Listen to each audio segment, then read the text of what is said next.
Hey Team Love Conquers Violence, Dr. Karen Ryan, licensed psychologist and board member of LCV, bringing you domestic violence, the basics. Today's topic is, that would never happen to me, or how did I let that happen to me? There's oftentimes a myth or a misunderstanding, especially for others, when they think, how did that happen?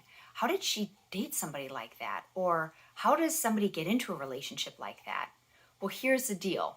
They don't get into a relationship like that. Domestic violence has a sneaky start. Oftentimes, relationships that become abusive start out in a really passionate way, right? There's kind of a euphoria, there's this intense love. The couple might want to spend all their time together.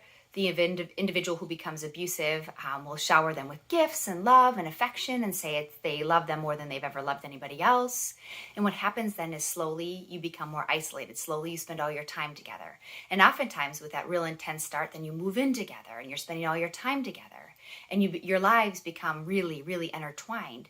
So then when that individual who's abusive turns that switch and starts to become more and more abusive, the first time it happens, you think it's a one-off or it might be an anger issue. And then it slowly builds and builds and builds. And once you realize you're in an abusive relationship, sometimes your lives are so intertwined financially, children, where you're living, all of these demands of life, that it's not that simple. It's not that easy to just get out. So again, nobody chooses to enter a domestically abusive relationship, right? The first date, they don't call you degrading names and backhand you. The abuser knows when to do that.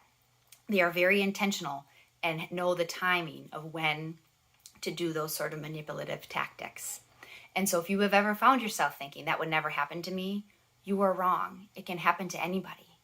And if it did happen to you, please know it is never, ever your fault, and you never should have known anything, right? The only should is that abuse should never happen. If you are being abused, we hear you, we believe you, we support you. It is not your fault. If you are being abusive, only you can make the decision to change.